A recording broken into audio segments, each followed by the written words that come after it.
Dear students, welcome to the today lecture of Marketing Management Unit 3rd Product Management lecture number 29. In lecture number 29, we will discuss new product development concept. First of all, we will discuss meaning and definition of new product.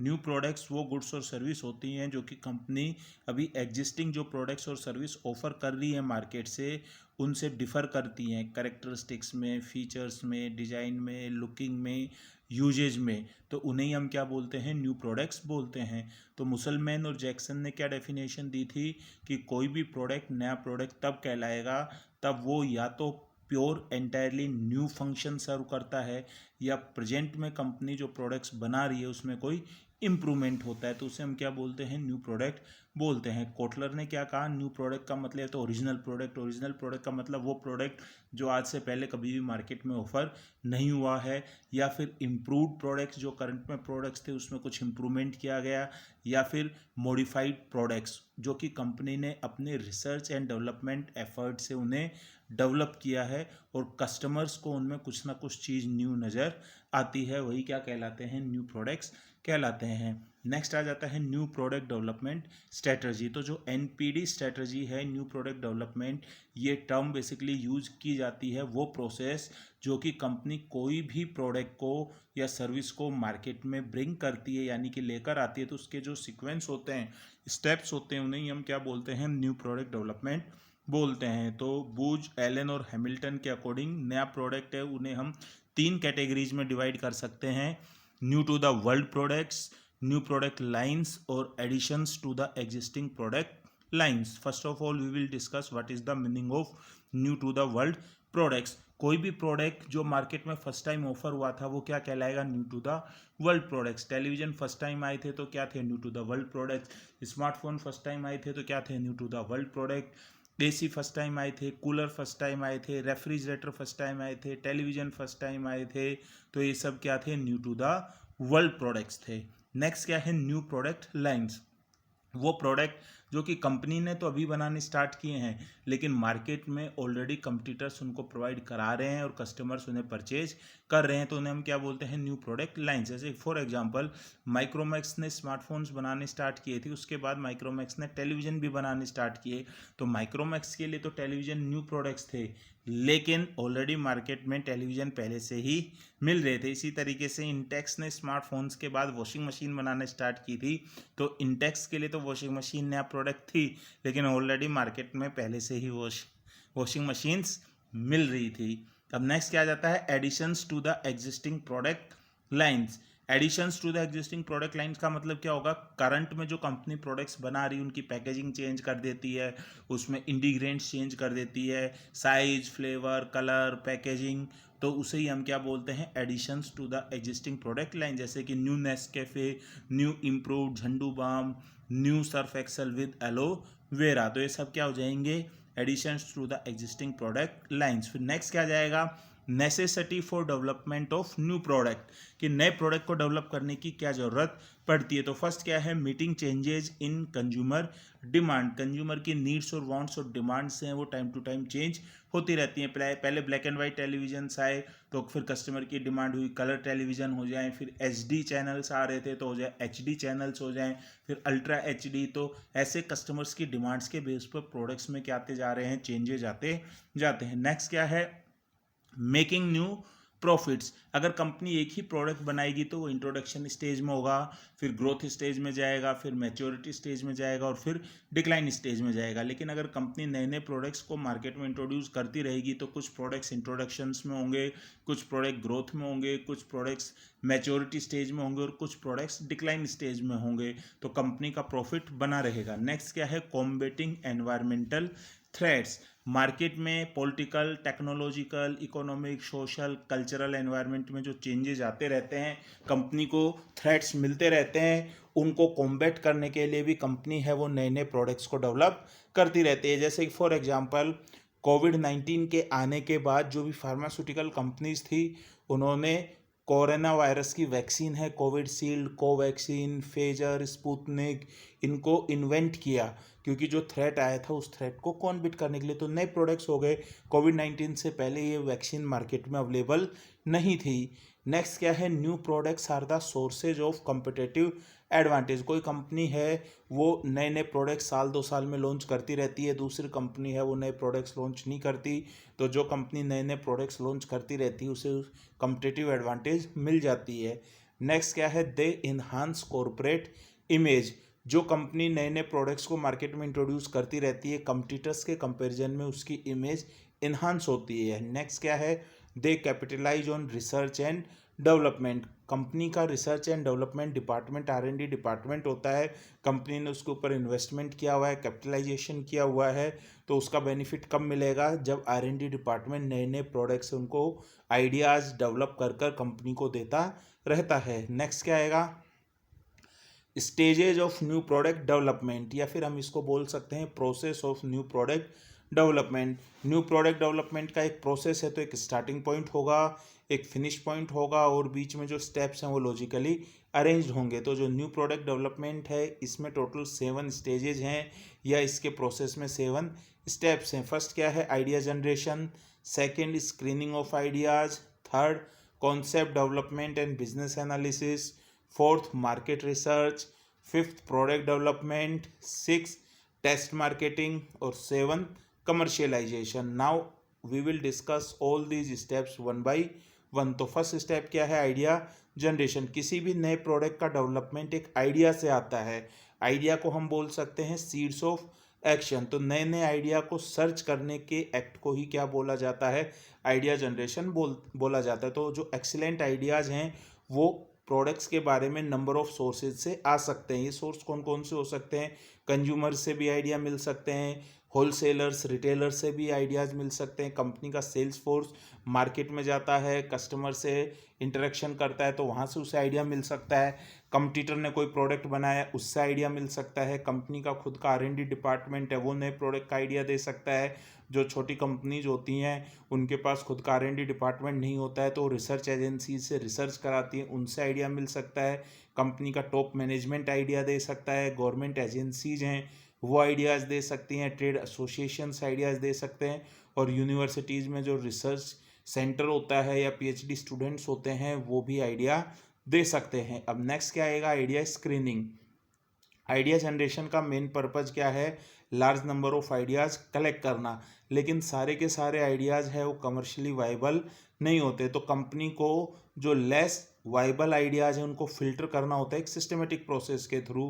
तो इसके लिए company कुछ parameters use कर सकती है, जैसे कि जो आइडिया आया है उसका मार्केट साइज़ क्या है, टेक्निकल कैपेबिलिटीज़ क्या है, पोटेंशियल कंपटीशन कितना है, कंपनी के पास है टेक्नोलॉजी है या नहीं है, जो कस्टमर की नीड्स है उनके साथ वो कंपेटेबल है या नहीं है। तो इन सब पैरामीटर्स के बेस पर, आइडियाज़ की अट्रैक्टिवनेस के बेस पर आइडियाज़ को हम 3 कैटेगरीज में डिवाइड कर सकते हैं, prospective ideas, marginal ideas and rejects.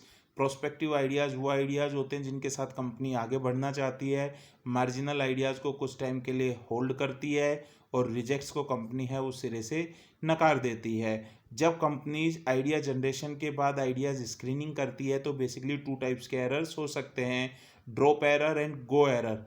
Drop error का मतलब क्या है, जब कंपनी एक अच्छे आइडिया को रिजेक्ट कर देती है, ड्रॉप कर देती है, तो उसे हम क्या बोलते हैं, ड्रॉप एरर बोलते हैं।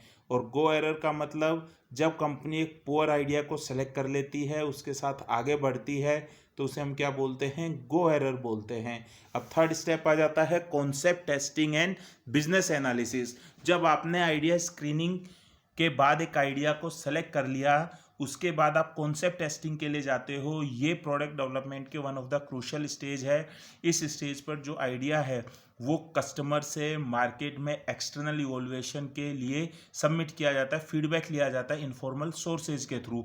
ये एक लो कॉस्ट प्रोसीजर होता है जिसमें कंपनी वो जो आइडिया जिसके ऊपर प्रोडक्ट बनाना चाहती है उसकी कस्टमर्स की इनिशियल रिएक्शन देती है कि कस्टमर की क्या रिएक्शंस आती है। अगर मार्केट में कस्टमर्स की रिएक्शन आ रही है, वो उसके बारे में सर्च कर रहे हैं, तो इट मीन्स कंपनी उस आइडिया के साथ आगे बढ़ सकती है। लेकिन अगर कस्टमर्स का ठंडा रिस्पॉन्स आ रहा है तो कंपनी को लगता है कि इस आइडिया के साथ आगे बढ़ने का कोई फ़ायदा नहीं है। तो मार्केटर्स हैं अपने प्रोडक्ट्स के एट्रीब्यूट्स को एक्सप्लेन करने के लिए वेरियस टूल्स यूज़ करते हैं, जैसे ड्राइंग कर सकते हैं, सैम्पल डिज़ाइन कर सकते हैं, CAD computer aided designs use कर सकते हैं, वर्चुअल रियलिटी प्रोग्राम्स यूज़ कर सकते हैं। कॉन्सेप्ट टेस्टिंग के बाद फिर बिजनेस एनालिसिस किया जाता है, क्योंकि कंपनी का नया प्रोडक्ट बनाने के पीछे मेन मोटिव क्या है, प्रॉफिट लेना। तो बिजनेस एनालिसिस में टोटल सेल्स एस्टिमेशन किया जाता है सेल्स फोरकास्टिंग के बेस पर, कि फ्यूचर में उस प्रोडक्ट की कितनी सेल्स हो सकती है, और उस सेल्स को करने के लिए, उस प्रोडक्ट को डेवलप करने के लिए कितनी कॉस्ट आएगी, डायरेक्ट और इनडायरेक्ट कॉस्ट, इसको एस्टिमेट किया जा सकता है। और रेवेन्यू में से जब हम कॉस्ट को माइनस करेंगे तो प्रॉफिट निकल आएगा। तो अगर वो प्रॉफिट निकल कर आ जाता है तो इट मीन्स उस कॉन्सेप्ट के साथ हम आगे बढ़ सकते हैं। और हम ये भी चेक करते हैं कि ब्रेक इवन पॉइंट क्या है, कितनी जल्दी वो अचीव होगा। ब्रेक इवन पॉइंट का मतलब इनिशियल लेवल में कॉस्ट तो ज़्यादा होगी, सेल्स कम होगी, एक लेवल पर जाकर सेल्स और कॉस्ट है नो प्रॉफिट नो लॉस की सिचुएशन आ जाएगी, उसके बाद रेवेन्यू ज़्यादा होगा और कॉस्ट कम होगी। तो वो पॉइंट जो कि नो प्रॉफिट नो लॉस की सिचुएशन होती है उसे हम ब्रेक इवन पॉइंट बोलते हैं। तो ये कंपनी निकालती है कॉन्सेप्ट टेस्टिंग के लिए। जैसे आप इस डायग्राम में देख रहे हो, computer aided software, CAD software, जिसको कंप्यूटर एडेड डिज़ाइन बोलते हैं, इसकी मदद ली जा सकती है, ड्राइंग की मदद ली जा सकती है। क्रेटा, हुंडई ने अपनी गाड़ी क्रेटा को अपग्रेड किया, तो उसका जो इंटीरियर है उसका ही ड्राइंग बनाई और कस्टमर से इसका रिएक्शन लिया। जब कस्टमर से पॉजिटिव रिएक्शन मिला तो वो इस डिज़ाइन के साथ आगे बढ़ी। फिर नेक्स्ट क्या है, मार्केट रिसर्च। बिजनेस एनालिसिस से आपने ये क्लियर कर लिया कि जो आपका प्रोडक्ट है, आप जिस आइडिया के साथ बढ़ रहे हो उसमें आगे संभावना है, स्कोप है। उसके बाद कंपनी फॉर्मली मार्केट रिसर्च करती है, एक्चुअल में कस्टमर की needs, wants, liking, desires, expectations को आइडेंटिफाई करने के लिए। जैसे for example Hindustan Unilever limited ने ये आइडिया बना लिया था कि उसे इंडिया में एक ब्यूटी क्रीम इंट्रोड्यूस करनी है। उसे पता चल गया था इनिशियल रिएक्शन से और बिजनेस एनालिसिस से कि एक फ़ायदे का सौदा है। उसके बाद कंपनी ये डिसाइड करना चाह रही थी कि इस ब्यूटी क्रीम का क्या नाम होना चाहिए। तो उन्होंने मार्केट रिसर्च किया, तो पता चला कि जो इंडियन है वो ब्यूटी क्रीम से सबसे ज़्यादा फेयरनेस चाहते हैं, क्योंकि अंग्रेजों ने इतने साल इंडिया पर राज किया, तो जो गोरा कलर है वो एक कॉम्प्लेक्सन हो गया कि हर किसी को गोरा कलर का मतलब सुंदरता की निशानी हो गया, और हर कोई चाहता था कि उसका कलर फेयर हो। तो कंपनी ने क्या नाम दिया, फेयर एंड लवली, और वो इस कैटेगरी में ब्यूटी क्रीम में क्या बन गई, मार्केट लीडर बन गई। अब नेक्स्ट फिर क्या आ जाता है, प्रोडक्ट डेवलपमेंट। अभी तक आप देखोगे idea generation, idea screening, concept testing, business analysis और मार्केट रिसर्च में एक्चुअल में अभी तक प्रोडक्ट को डेवलप नहीं किया है। ये वो स्टेज है जहाँ फर्स्ट टाइम उस प्रोडक्ट को एक्चुअली डेवलप किया जाता है। और इस स्टेज में जो भी हम फीचर्स, लुकिंग, डिज़ाइन हमने अपनी ड्राइंग या कैड के थ्रू बनाए थे उसको फिजिकली प्रोडक्ट में कन्वर्ट किया जाता है। और एक साथ लार्ज प्रोडक्शन नहीं किया जाता, उस प्रोडक्ट की कुछ लिमिटेड यूनिट्स का ही प्रोडक्शन किया जाता है, जिसे हम प्रोटोटाइप कहते हैं। और उसमें वही सारे टेंजिबल और इंटेंजिबल एट्रीब्यूट्स होते हैं। तो ये प्रोटोटाइप हैं, ये लिमिटेड नंबर्स में कस्टमर के साथ टेस्टिंग पर्पज़ के लिए डेवलप किए जाते हैं। तो design, colour, size, quality, packaging, labelling है, वो सारी की सारी सीरियसली कंपनी ध्यान रखती है जब वो उस प्रोडक्ट को डेवलप करती है। और वो जब प्रोडक्ट को डेवलप करके टेस्टिंग करती है तो उसको कोड नेम दे सकती है। जैसे कि टाटा जब अपनी प्रीमियम हैचबैक पे काम कर रही थी, तो जो कॉन्सेप्ट आइडिया था वो टाटा 45X उसको कोडिंग दी थी, और जब उस प्रोडक्ट को डेवलप किया तो टाटा एल्ट्रोज के नाम से। तो काफ़ी सारे, क्योंकि जब हम कैड सॉफ्टवेयर के थ्रू या ड्राइंग कर रहे हैं तो एज इज इट एक्चुअल में उस प्रोडक्ट को वैसा का वैसा बनाना पॉसिबल नहीं होता है। तो उसमें कुछ क्या आ जाते हैं, चेंजेस आ जाते हैं। और कंपनी है उसको मार्केट में उस प्रोडक्ट की फिर क्या करती है, टेस्टिंग करती है। तो आप इस डायग्राम देखोगे कंपनी ने पूरी गाड़ी को कवर किया हुआ है, जिससे कि पता नहीं लग पाए क्या नाम है गाड़ी का, कौन सी कंपनी की है ये। तो इसे ही हम क्या बोलते हैं, टेस्ट मार्केटिंग। तो जो आपने प्रोडक्ट को डेवलप किया है उस प्रोडक्ट को आप फ्यू सेलेक्टेड सिटीज़ में इंट्रोड्यूस करते हो, उसे ही हम क्या बोलते हैं, टेस्ट मार्केटिंग। तो फ्लिप कॉटलर के अकॉर्डिंग टेस्ट मार्केटिंग वो स्टेज है जहां पर जो भी एंटायर प्रोडक्ट और मार्केटिंग प्रोग्राम है वो first time smaller number of well chosen and authentic sales environment में इंट्रोड्यूस किया जाता है। तो टेस्ट मार्केटिंग की खुद की कॉस्ट होती है। तो कंपनी की टेस्ट मार्केटिंग में क्या क्या कॉस्ट लगती है, एडवर्टाइजमेंट कॉस्ट हाई होती है क्योंकि वॉल्यूम लो होता है, मैन्युफैक्चरिंग कॉस्ट हाई होती है क्योंकि लिमिटेड प्रोडक्ट्स बनाए जाते हैं, डिस्ट्रीब्यूशन डिस्ट्रीब्यूशन कॉस्ट हाई होती है, अदर कॉस्ट भी होती है जैसे कि सैंपल कूपन्स इनको डिस्ट्रीब्यूट करने में। तो जब कंपनी प्रोडक्ट की टेस्टिंग करती है तो मार्केटर को क्या डिसीजंस लेने पड़ते हैं? पहला डिसीजन, कितनी सिटीज़ में टेस्ट मार्केटिंग करनी है, दूसरा कौन सी सिटीज़ हैं और उनकी क्या जियोग्राफिक लोकेशन है, और थर्ड कितने टाइम के लिए टेस्ट मार्केटिंग करनी। तो ज़्यादातर केस में कंपनी है वो मेट्रो सिटीज़ में टेस्ट मार्केटिंग करती है क्योंकि वहाँ पर पॉपुलेशन डेंसिटी हाई होती है, यानी कि कम एरिया में ज़्यादा लोग रहते हैं। और दूसरा, जो मेट्रो सिटीज़ में लोग रहते हैं वो इनोवेटिव होते हैं, वो किसी भी नए प्रोडक्ट को परचेज करने के लिए एबल टू बाय भी होते हैं और विलिंगनेस टू बाय भी उनके अंदर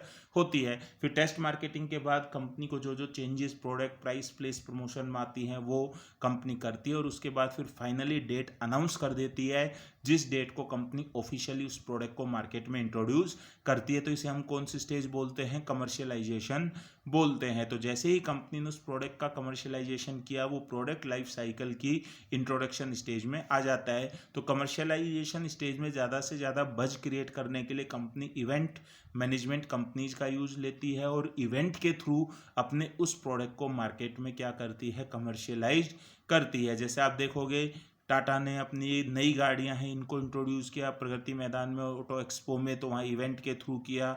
वीवो ने अपना फ़ोन वीवो V11 इंट्रोड्यूस किया, कमर्शियलाइज किया, तो इवेंट मैनेजमेंट के थ्रू किया। तो इसी के साथ ही आपका ये टॉपिक था न्यू प्रोडक्ट डेवलपमेंट कॉन्सेप्ट, ये कंप्लीट होता है जिसमें हमने न्यू प्रोडक्ट की मीनिंग पढ़ी, डेफिनेशन पढ़ी, न्यू प्रोडक्ट की रिक्वायरमेंट क्यों होता है ये पढ़ा, इसके बाद न्यू प्रोडक्ट की कैटेगरीज पढ़ी और न्यू प्रोडक्ट डेवलपमेंट का प्रोसेस पढ़ा। Thank you very much.